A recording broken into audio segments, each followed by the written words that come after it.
Oi pessoal, hoje eu vou falar com vocês um pouquinho sobre as figuras de linguagem, certo?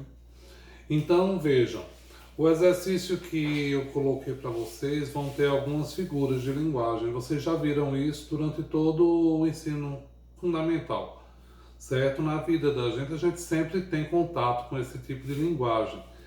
E aí é só para vocês observarem nas explicações o que realmente é a figura de linguagem. Bem, as figuras de linguagem são formas de expressão que destoam a linguagem comum ou denotativa. O que é isso? Para a gente entender essa questão de linguagem comum ou denotativa, vem aqueles conceitos de conotação e denotação. Conotação é o sentido imaginário, não é? E o denotação é o sentido real das coisas. Então, as figuras de linguagem dão ao texto um significado que vai além do seu sentido literal. Portanto, permitem uma plurissignificação do enunciado. As figuras de linguagem se classificam em 4 tipos: figuras de pensamento, figuras de palavras, figuras de construção e figuras de som. Na atividade que eu passei para vocês, a gente não vai utilizar as 4, certo? Quero que vocês observem com calma isso.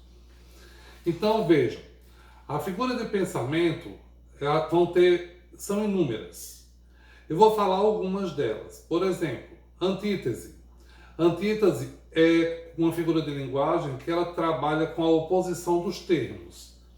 Um exemplo: de tanto chorar, desejou voltar a sorrir.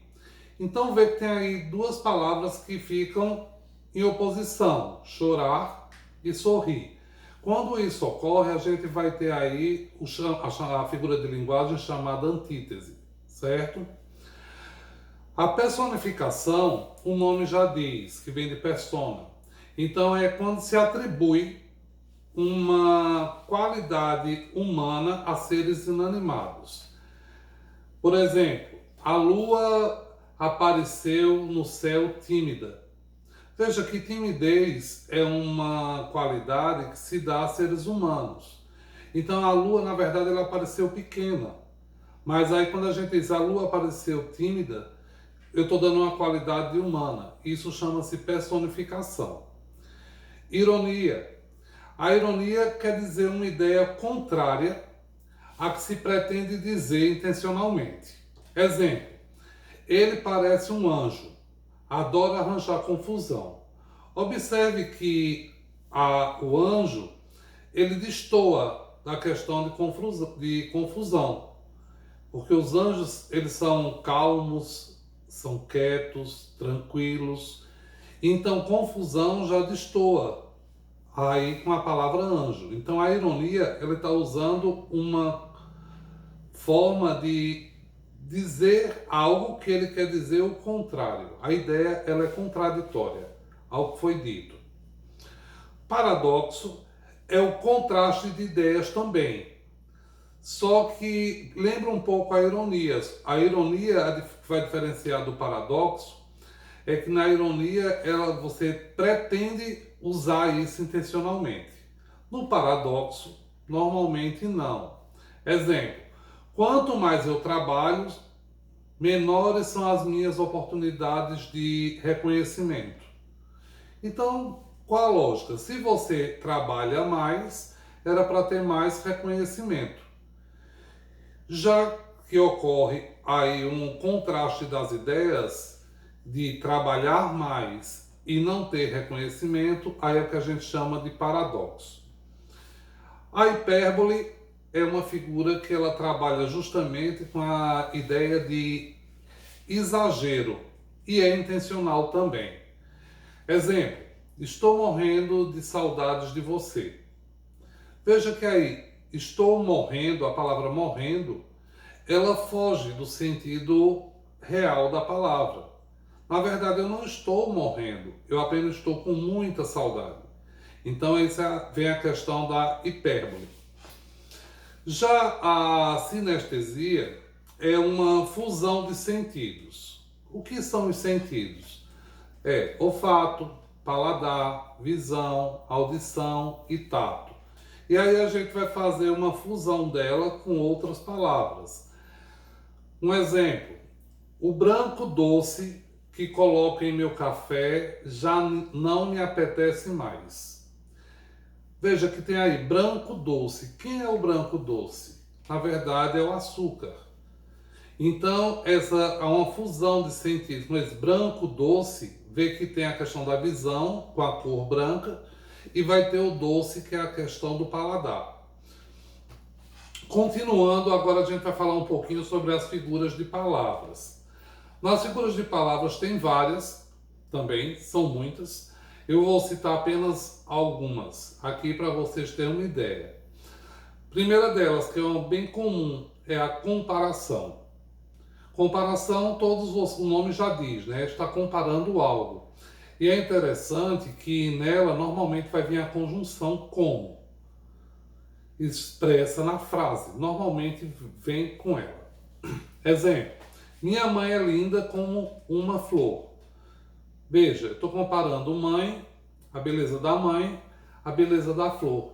E eu estou dizendo que a mãe é linda como a flor é linda também. Então é uma comparação. Já a metáfora, ela trabalha aí a questão de que não há expresso a conjunção como. Então vai vir a ideia, que é você vai ter que perceber ali. Exemplo, os poemas são como pássaros que chegam, não se sabe de onde. Então veja, os poemas são pássaros que chegam, não se sabe de onde. Veja que não apareceu a palavra como. Se eu tivesse os poemas são como pássaros, eu teria uma comparação. Mas quando eu digo os poemas são pássaros que chegam, não se sabe de onde, eu não tenho a conjunção como, logo eu vou ter aí uma metáfora. Eu estou fazendo um pensamento de que poema é livre, assim como pássaro. A metonímia também é interessante, que essa figura de palavra, ela vai fazer o uso de ideias. Exemplo, comi 2 pratos de comida. Na verdade, o que eu comi foi o alimento que estava lá, não foi o prato. Então, quando eu digo comi pratos, dá a ideia que você comeu o objeto. Isso aí é o que a gente chama de metonímia. Por último, a gente ainda vai ter as figuras de construção e as figuras de som. As figuras de construção, eu vou falar rapidinho aqui. Por exemplo, tem a polissemia, que o nome já diz poli, quer dizer muitos, e semia, sentidos. Então, muitos sentidos.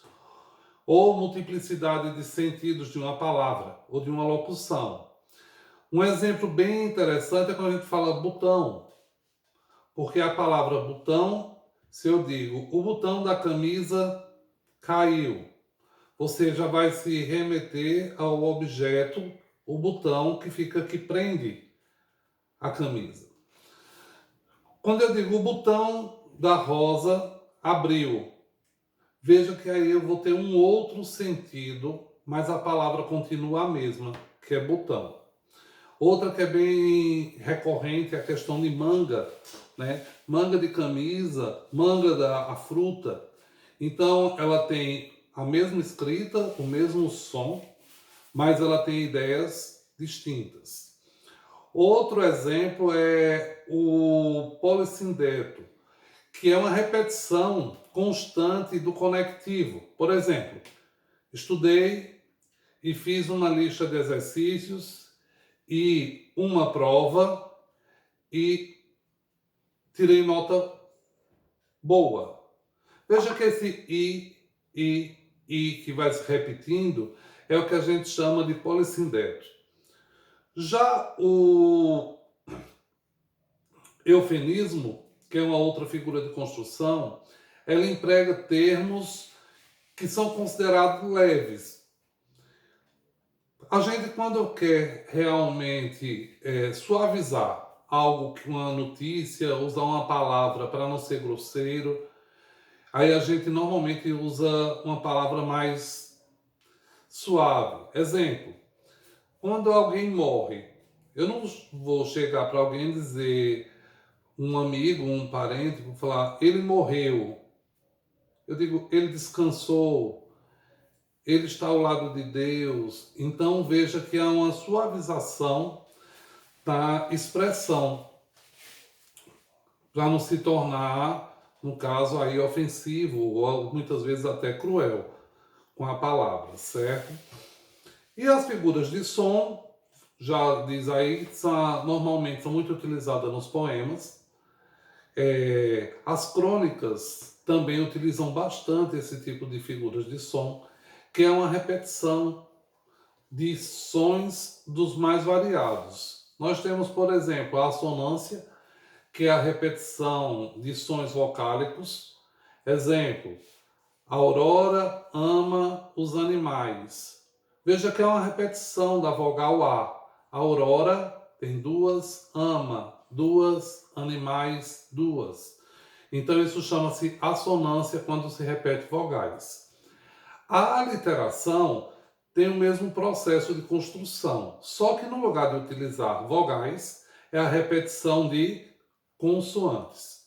Exemplo, vim, vi, venci. Veja que tem aí 3 repetições da letra V. Vim, vi, venci. O verbo vir, o verbo ver, o verbo vencer. Todos começam com a letra V. Isso chama-se aliteração. E uma que é bem comum, que você já deve conhecer bastante, é a onomatopeia, que é a tentativa de reproduzir os efeitos sonoros. Exemplo, o tic-tac do relógio me lembrava que tinha pouco tempo para a aula acabar. Veja, tic-tac, ele vai dar essa ideia do som que o relógio faz. Apesar de muitos relógios, por exemplo, os relógios digitais, eles não vão ter o som. Mas ainda continua essa ideia, que a gente, ao ouvir a palavra tic-tac, já remete-se logo ao objeto relógio de ponteiro. Outro, toque-toque, que bateu na porta. Entre outros que vão ter. Tá bem? Vocês façam um exercício e aí qualquer dúvida entre em contato no privado. Obrigado.